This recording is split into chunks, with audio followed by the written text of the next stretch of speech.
Locked On Podcast Network and Odyssey present Locked On Sports Today. The Ravens took care of business on Thursday Night Football in a game marred by injury and bad officiating. How much should Baltimore take away from this one? Plus, the A's have permission to leave, and the Clippers may not be able to figure this one out. Today's episode is brought to you by our friends at FanDuel. Make every moment more. Right now, new customers get $150 in bonus bets with any winning $5 moneyline bet. That's $150 if your team wins. Visit FanDuel.com/lockedon to get started. I'm Peter Bukowski, starting your day with the can't-miss stories and biggest debates in sports. You're Locked On Sports Today. Searching all major sports. Found. Let's start with the biggest story. It was supposed to be a terrific Thursday night football game. Joe Burrow against Lamar Jackson, two AFC heavyweights. We found out pretty early on as social media posts circulated with Joe Burrow having a wrap on that throwing thumb, and then he leaves the game. Video from the sideline. He cannot even grip the ball. He is inconsolable on the sideline in pain. The Ravens end up winning 34-20.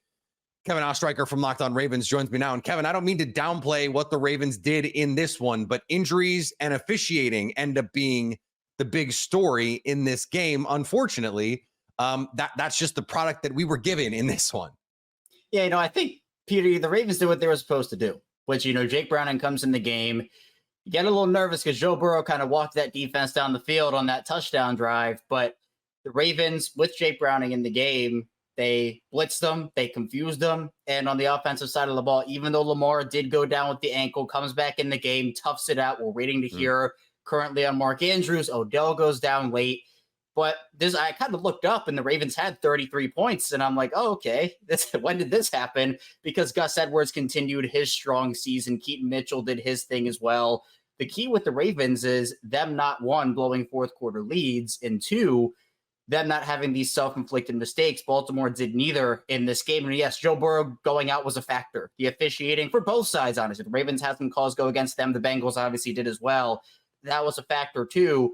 But I think a lot of people in Baltimore are just happy that the Ravens won this game in the fashion they did, even though it was minus a couple of key offensive play and defensive for the Bengals and Joe Burrow, T. Higgins, Sam Hubbard, etc. This was also coming off a game in which the Ravens seemed to be in control of one and then let one slip away. You had to feel like that was on their minds this week. Second half, let's not let Jake Browning get back into this one. I want to talk about Odell because he was one of the stars of this game, and that had not really been the case so far this season. But each of the last two games before this one, he had scored a touchdown. He gets 4 catches for $116, does not get into the end zone here. What is he starting to round into form? What has been different for him that you see? Yeah, it seems that way. And I think, honestly, the thing that Odell needed was time. He got injured early in the season. And I think that, again, no one expected the Ravens to get prime New York Odell, which was 1,200-yard seasons, 10 touchdowns. And that should never have been the perception of what his role was going to be. But I think what they've done is they've moved him around the field, put him in the slot some.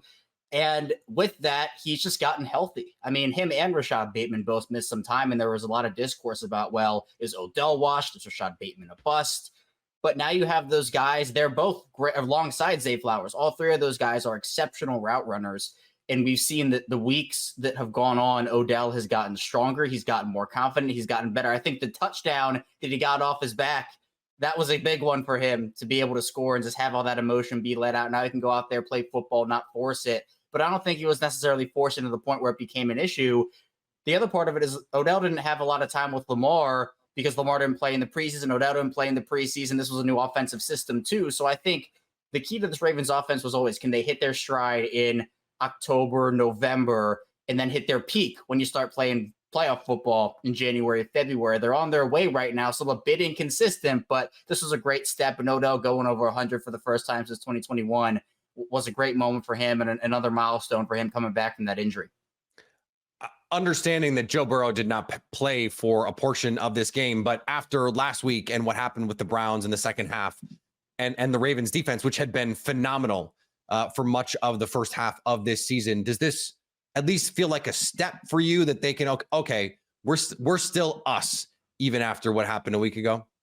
Yeah, I think so. And part of the reason, both the offense and the defense, honestly, it was a little worrying early on to see the Ravens almost get out physical again by the Cincinnati offense this time. But I think they definitely bounced back and they started to build their lead and they didn't give it up. The defense with Jake Browning, obviously, they did their job, but the offense was moving down the field, taking time off of the clock. And that's not been the MO this year. The Ravens have been a lot more efficient this season, where usually they're not going to take 10 minutes off the clock. They're going to run the ball, but they're going to also go down the field in 5 plays, 80 yards in 4 minutes and just do it that way. So it was a nice bounce back game for them for sure, especially when you talk about just how disappointing that Cleveland loss was. Early in the game, you could see kind of some things lingering from that loss, but they shook it off quickly. And again, despite everything that drones galore, everything that happened in that game, it was a weird, wacky Thursday night game. And Peter, they always seem to be weird and wacky, but the Ravens got the job done. And honestly, you look at that score, dominating fashion they did it in. Stay up to date all year on the Baltimore Ravens by subscribing to Locked On Sports today and Locked On Ravens on your favorite podcast app and on YouTube. Thanks for making Locked On Sports today your first listen. Coming up, the A's got permission to leave the Bay Area, but the plan moving forward is still as murky as ever. Before we get to that, the status of Joe Burrow has everything up in the air for the Bengals. We're into the second half of the NFL season, and now is the best time to turn your sports knowledge into cash with FanDuel, America's #1 sports book. Right now, new customers get $150 in bonus bets with any winning $5 money line bet. That's $150 if your team wins. Like if you had the Ravens last night, like I did, and it was your first bet with FanDuel, you could be getting $150 in bonus bets. There's a wide range of betting options, spreads, player props, over-unders, teasers, and more. I have a teaser this week that I'm excited about. Hoping to keep the momentum going. The Browns may be without Deshaun Watson, but that's not precluding them from being favored against the Steelers. FanDuel has the Browns 1.5-point favorites over the Steelers. That line has gone all over the place. You can also combine bets for a bigger payout. Same game parlays are a great way to enjoy any sporting event. So go to FanDuel.com/lockedon and do the NFL season right. FanDuel, official partner of the NFL. Locked On has launched a first of its kind national 24/7 streaming channel on YouTube. Locked On Sports Today is here for you 24/7, covering the top stories with the local experts of Locked On, plus our national shows covering every league. Go to Locked On Sports Today on YouTube and subscribe to the first ever national sports 24/7 streaming channel on YouTube. Joe Burrow missed most of Thursday night's game. It was announced after the contest that he has a sprained wrist. He was not on the injury report with that one. Locked On Bengals has more on what this means for Cincinnati's season. It doesn't feel good right now. He couldn't grip the ball on the sidelines, and obviously that's a concern. Jake, I don't know how or where you're at concern-wise, but to me it's like, how long is he going to be out? Because it doesn't feel good right now, and it doesn't feel like it's just going to be a half that he misses. It feels like it might be more time. And I know I'm speculating, but I'm just giving him my feelings right now at 1 a.m. Yeah, I mean, if he has to miss time, it's obviously atrocious for their chances the rest of the season, where even if they do have him, that playoff path is very difficult given the record in the AFC, given that most of their wins came against the NFC West.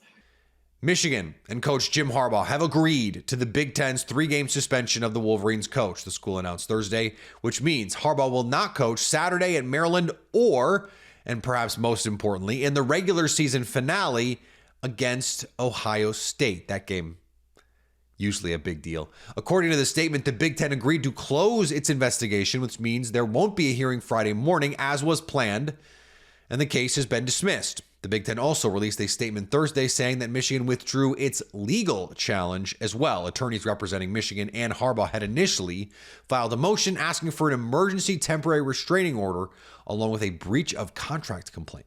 The Cleveland Browns named Dorian Thompson-Robinson their starter for Sunday's game against the Pittsburgh Steelers after Deshaun Watson was lost for the season with a fracture in his throwing shoulder. DTR is confident in his second start being much better than his first. I know what to expect now, he said. I'm not stepping out there for the first time, not going out there wide-eyed anymore. Thompson-Robinson started the first meeting against the Ravens in October in week 4, while Watson was dealing with a different shoulder injury. He threw 3 picks and was sacked 4 times. In fairness, he did not know he was starting until pre-game warmups. The Nets and the Heat squared off in Miami. The Heat scored a season high in their 122-115 win over the Nets on Thursday night. Jimmy Butler did it all, scoring 36 points, including going 2 of 5 on his 3-pointers. Duncan Robinson scored 26 points. Bam Adebayo had 20 points. Miami's best offensive performance of the season. The Heat have now won 7 straight games. But what about that offense stood out to you in this one, David? Just the free-flowing nature of it, everybody moving with intent. I know that sounds like a spoism, but at the same time, that's what I saw anyway. Early on, even though the shots weren't falling, they looked like they were still kind of trying to pick their spots. Bam was having a little trouble with Nick Claxton. I think he's obviously still one of those challenges in terms of being able to attack length, and Claxton is mobile enough where he can force Bam into tougher looks. But once he got Day'Ron Sharpe onto him, I think he was able to kind of figure it out. And from there, it just kind of steamrolled. And Jimmy just taking over the game. And I think just, again, moving with purpose, knowing exactly what he had to do to attack Mikal Bridges, finding weak spots in the defense. Brooklyn's defense overall is still pretty good. At least they have good defensive players. But Miami was able to find open opportunities, whether it was cutting along the baseline, constantly moving off ball, just a lot of movement. And the NL and AL MVP award winners were announced Thursday night. Shohei Ohtani won it in the AL, and Ronald Acuna Jr. won the NL MVP. Both choices unanimous. Acuna was impressive as he created his own category by being the first player to hit 40 homers and steal 70 bases. Speaking of creating their own category, Shohei Ohtani. That's it. That's the tweet.